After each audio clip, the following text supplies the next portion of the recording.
Bölüngöndü börü jeyt degендей кереметтүү Кур'ан-ы Керимде бөлүнүп жарылбагыла.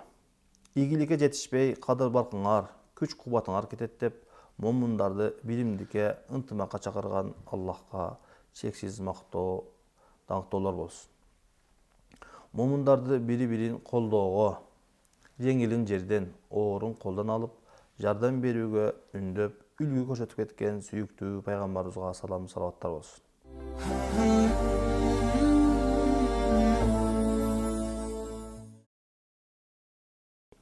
Урматтуу телекөрүүчүлөр, сиздер орозо айына арналган Райян теле долбоорун көрүп жатасыздар.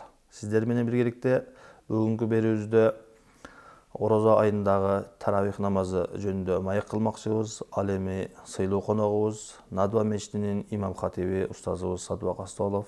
Салам алейкум. Алейкум ассалам ва рахматуллахи ва баракатух. Устаз, сизден Алла разы болсун. Амин я рабб. Убактыңызды бөлүп бергениңиз үчүн. Ушул жерде бизге бүгүнкү маегибизде ушул орозо айында окула турган таравих намазынын биринчи таравих дегендин маанисин айтып берсеңиз. Бисмиллахир-рахманир-рахим. Таравих намазы же болбосо таравих деген сөздүн мааниси. Таравих бул көптүктүр маанисинде келип атат. Ал эми жекелик түрү тарвиха, рахаттануу, желпиленүү, эс алып отуруу дегенди түшүндүрүп атат да. Анткени пайгамбарыбыз саллаллаху алейхи ва саллам түнкү намаздардын бүт бардыгы, нафил сунна намаздардын бүт бардыгы мәсна ва мәсна эки гана рекеттен болсун. Эки рекет окулуп салам берилип, анан эки рекет окуп салам берилгенден кийин 4 рекет болуп, анан ушул 4 рекеттин окуп бүткөндөн кийин отурууну тарвиха, бир аз отуруп, чоюлуп, керилип, ары бери басып дегендей. Сосундугун ичип дегендей. А көпчүлүгү айтат, ислам алымдары, орозо туткан мусулман муъмин ал ифтарда көбүрөөк жеп ашказанын толтуруп алганына байланыштуу. Анан ошону сиңдирүү максатта таравих намазын окугандан кийин өйдө ылдый туруп намаз окуусу бул анын желпиленүүсү. Өзүнө өзү жеңилдик каалоосу деген түшүнүктү берип атат да.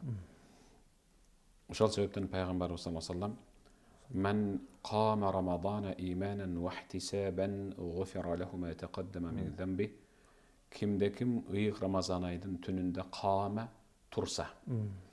Бул жерде кама турса дегени ал ибадатка тикеленсе.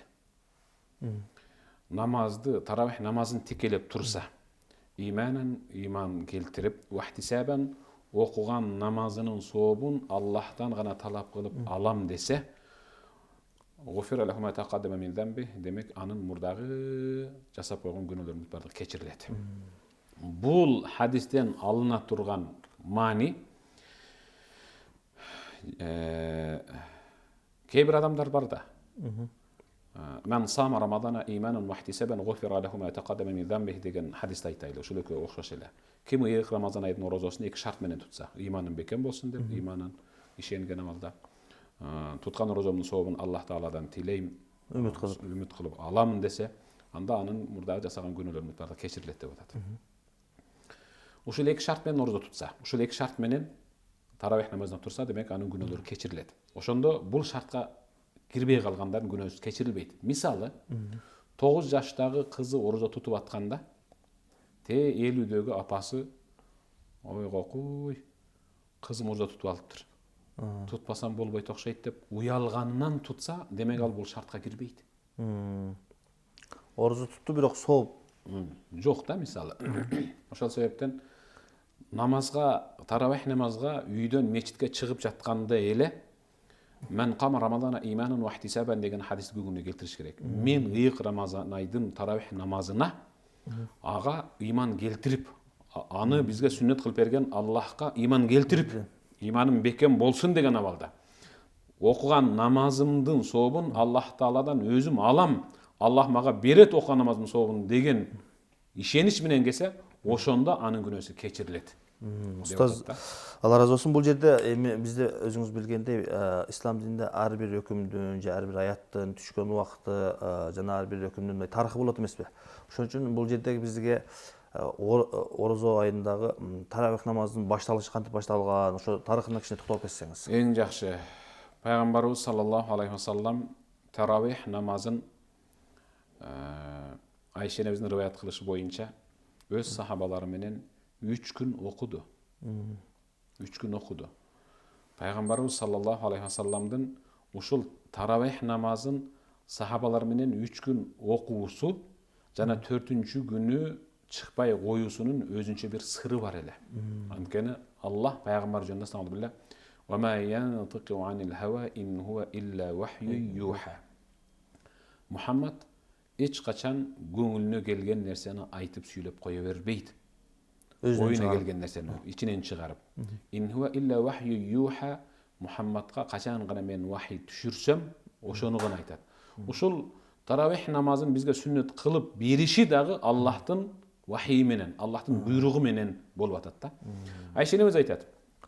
Пайгамбарыбыз саллаллаху алейхи вассалам сахабалары менен таравих намазын окуду. Таравих намазын окуп бүткөндөн кийин аябай жакшы намаз экен деп таркап кетишти Элдер.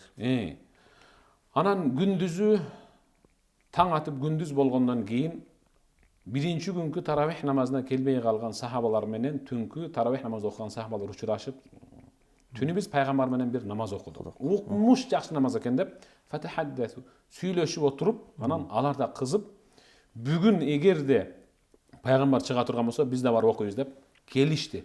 Экинчи күн окуду. Таркап кеткенден кийин күндүзү дагы сүйлөшүп, үчүнчү күнү дагы келишти. Адамдар көбөйүп. Ооба. Үчүнчү күнү мечиттин ичи жык толуп калды. Анан пайгамбар үчүнчү күн дагылар менен таравих намазын окуп бүтүп, үйүнө кирип кетти пайгамбар. Сахабалар таркап кетти. Күндүзү дагы көбөйүп келип, сүйлөшүп түнү 4-чү күндүн түнүндө мечит батпай калды. Пайгамбарыбыз саллаллаху алейхи вассалам алар менен таравих намаз окуганы чыккан жок. Таң намазына гана чыкты. Качан багымдат намазын окуп бүткөндөн кийин пайгамбарыбыз сахабаларынын бет маңдайына келип баарын отургузуп, силердин абалыңар мага түшүнүктүү беле? Ушул жердеги чыкпай койгондугу мындай сыр болуп калды өзүнчө. Силердин абалыңар мага түшүнүктүү беле? Анткени силер сураган атасыңар. Я Расулалла, 3 күн биз менен намаз окудуңуз, 4-чү күнү кече аябай күттүк, неге чыкпай койдуңуз дегиңер бар азыр, ошентип сураган атасыңар. Менин ошол чыкпай коюшумдун өзүнчө бир сыры бар. Эгерде мен кече 4-чү күнү түнү чыгып силер менен намаз окуй турган болсом, ушул таравих намазды, анда бул силерге фарз болуп жазылып калмак. Милдеттүү түрдө окуп калышыңар керек. Ошол себептен эртең келечектеги менин коомум, үммөтүм кыйналып калбасын деп, ушул сүннөт намаз сунна боюнча калсын деп чыкпадым деп атат. Бизди ойлоп. Караң эми, Аллахтын мээримдүүлүгүн, пайгамбарыбыз саллаллаху алейхи вассаламдын бизге ырайымдуулугун караң. Эгерде Аллах пайгамбарды 4-чү күнү дагы чыгып сахабалар менен оку эле дей турган болсо, анда пайгамбар чыгып окуй турган болсо, анда ал таравих намаз бизге фарз болмок. 5 убакыт намаз окугандай эле. Ооба. Эми элестеткиле, ыйык Рамазан айдын түндөрүндө 20 рекет таравих намаз.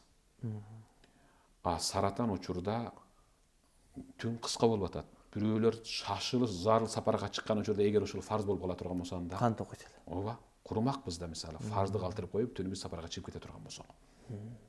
Аллахтын мээрими менен пайгамбардын бизге болгон ырайымдуулугуна биз ушунчалык шүгүр кылышыбыз керек да. Устаз, бул жерде Алла Тааланын ар бир өкүмүндөгү мындай чеберчилигин байкасак да болот экен анда бул. Албетте. Ошон үчүн айтып атпаймынбы? Ушул таравих намазынын сүннөт болуп калышы өзү биз үчүн Алланын мээрими да. Сүннөт болуп калышы өзү Алланын мээрими. Уланта берели. Анан сахабалар айтат. Пайгамбарыбыз саллаллаху алейхи вассалам менен пайгамбардын тирүү жүргөн учурундагы туткан орозолорунун түнүндө таравих намаз ушинтип эле окулуп атты. Бирин экин гана окулган болбосо, калган түндөрдө биз пайгамбардын аркасынан таравих намаз окубай албай эле калдык. Окуган жокпуз. Өздөрүнчө окуду деген. Өздөрүнчө нафил кылып окушту. Түнкү намаздарды. Ооба. Бирок жамаат менен жанагындай элдин бардыгы чогулуп окуган. Жок, анткени имам Шафии, имам Малик, имам Ахмад ибн Хамбал, имам Абу Ханифа булар айтышат, бул 4 мектеп, 4 мазхаб. Кээ сунна десе, кээ суннаты муаккада, кээ жөн эле нафил деп айтып атпайбы? Ошол себептен таравих намазын кимдир бирөө кандайдыр бир шылтоо себептер менен окуй албай калса, имам Абу Ханифа айтат, окуй албай калса, ал мен таравих намаздын сообунан калып калдым да деп мейли түнү казасын берсин, мейли күндүзү казасын берип окуса деле баары бир ал таравих намаздын сообуна жетпейт. Ал нафил болуп окулган намаз болуп эсептелет деп атат да. Андыктан мен ушул ыйык Рамазан айдын түнкү ибадаттарына кошулган таравих намазын пайгамбарыбыз саллаллаху алейхи вассаламдын дагы бир хадиси менен сүйүнчүлөгүм келет да. Пайгамбарыбыз саллаллаху алейхи вассалам мен кама ма'ал имам хата янсариф кутиба лаху қияму лейла. Пайгамбар айткан, кимде ким ушул түнү имам өзү намазын бүтүп бурулуп мечиттен чыгып кеткенге чейин имамдын аркасында тура турган болсо, демек ал ошол түндү таң атканга чейинки тирилтип ибадат менен өткөргөндүн сообун алат деген да. Эми биз ушундай түндөбүз азыр. Ошондуктан мен кайсы бир өткөн сабактарымда бул өтүп кеткен Ражап айы, үрөн таштоо айы, Шабан айы аны суугарып аздектеп бапестөө айы, ал эми ыйык Рамазан айы мына бүгүнкү ал түшүмдү ооруп жыйнап алуу айы деп атпайбызбы? Анан ошондой Ражап айында бирөө туруп түн ибадат кыла албаса, Шабан айында Куран окуп ыйлай албаса, анан ыйык Рамазан айында кантип эле аны ал 20 рекетке биринчи түндөн баштап чыдап калсын. Мен ошон үчүн жамаатыма айтам да дайым. Кагылайын жамаат. Мунабул күндүзгү күн орозо тутуп кургаган эриндер, кабышкан курсактардын бүт бардыгы эртең Алланын алдына барганда бардыгы өзүнүн денесинен тамчылаган терге, кээ бири тизесине чейин, кээ бири кекирдигине чейин чөмүлүп атканда биз иншалла ырахатта болобуз, анткени Аллах үчүн орозо туттук.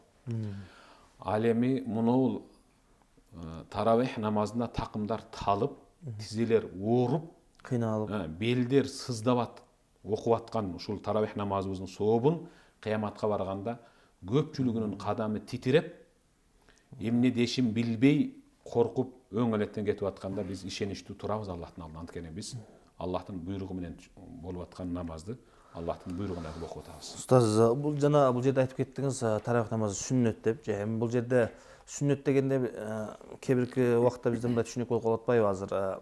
Сүннөт десек мындай таштап койсо боло берет, же анчалык көңүл бурбай койсок боло берет деген даражада эмес. Бул жерде андай түшүнүк келип чыкпайбы азыр? Эми жок. Сунна деген бул сунна муаккада. Бул бекемделген сүннөт. Бул бекемделген сүннөт. Эмнеге? Эмнеси менен бекемделген сүннөт? Хазрат Умардын халифачылык доорунда Хазрат Умар өзү халифа болуп туруп, бардык мечитти кыдырып, таза эместерди тазалап өзү, албетте таза мечиттенчи, бирок анча мынча кир болуп калса тазалап, анан ар бир мечитке сен муну жерде Куран окуп отур деп, сенин окуп аткан үнүңдү уккан киши кооптонбой кирсин деп айнегине шам жагып койчу эле. Ичинде бирөө бар турбайбы деп. Куран окуп ибадат кылып атат. Пайгамбардын мечитинин ичине дагы ар жерге шам жагып коюп, чырак жагып коюп кызмат кылчу эле. Бир күнү Хазрат Умар Рамазандын түнүндө мечитке кирсе, бирөө өзүнчө, экөө өзүнчө, дагы бир 10 өзүнчө болуп эле намаз окуп атышты. Бөлөк-бөлөк болуп. Бөлөк-бөлөк болуп, чачыранды болуп. Анан баарыбызга чогулту дагы бул эмне намаз деди. Бирөөсү жалгыз айтты, мен таравих намаз окуп атам деп. Экөө дагы айтты, мен жанагы бурчтагы окуп аткан 10 да айтты, биз да таравих окуп атабыз деп. Анан ошондо Хазрат Умардын чечкиндүүлүгүн, зиректүүлүгүн караң. Бул Хазрат Умардын бизге коюп берген жобосу. Ошол себептен биз ыйык Рамазан ай жакындап калган учурда эле чуркап бир жакшы каары таап алсак, Куран жаттап мыкты окуган хафиз таап алсак деп үнүнө кызыгып беребиз да. Пайгамбарыбыз саллаллаху алейхи вассаламдын доорунда Бәйіне сүресі, ләм якун сүресі түшіп, анан тимеле болбостон Аллах Таала ләм якун сүресін түшіргенде, ей Мухаммад, ушул Бәйіне сүресін бардағы Убай ибн Каабқа бір оқып беріп қой деп айтты эле. Ошол Убай ибн Каабты чакырып Хазрат Умар, сен мунулерге имам болосуң, мунулорго 20 рекет таравих намазын окуп бересиң деп сүннөт кылып берди. Тапшырма кылып. Ооба. Анан ошондо бүт барыгы Убай ибн Каабдын аркасынан турду. Убай ибн Кааб таравих намазын ошентип баштады. Устаз, бул жерде эми ошол Умар разияллаху анхунун кылган ишинен мусулмандардын ушул таравих намазындагы биримдиги, ынтымактуулугун байкасак дагы болот экен. Ооба, мен ошону айткан атам. Силер сөзүңөрдү баштап атканыңарда мусулмандарды биримдикке чакырган, биримдикке мындай ынтымакка чакырган деп атпайсыңарбы? Биз өзү бир эле таравих намазыбыз намаз эмес, бардык намазыбыз өзү ушундай мусулманды, муъминди ынтымак биримдикке, бир туугандыкка чакырып атат да. Айрыкча ыйык Рамазан айдын түнүндөгү ушул намаз болуп көрбөгөндөй ынтымакка чакырып атат. Анткени Пайгамбар саллаллаху алейхи ва саллям алейкум би киямил лейл ау би салатил лейл, түнү туруп намаз окуганга мындай чебер бол. Анткени ал сага чейинки, силерге чейинки мыктылардын ибадаты. Эң мыкты ким ал? Расулуллах саллаллаху алейхи ва салламдын өзүнүн намазы, сахабалардын намазы, табииндердин намазы, муштахиддердин намазы. Бул түнү туруп намаз окуу сага чейинки мыктылардын намазы. Экинчиси ал Раббиңе жакындатуучу, шайтанга камчы. Анан адамдын денесине түшүнүксүз келе турган оору чыкмалардан тазалай турган намаз. Эң акыркысы күндүзү жасала турган күнөөлөргө жүгөн деп айтаптыр.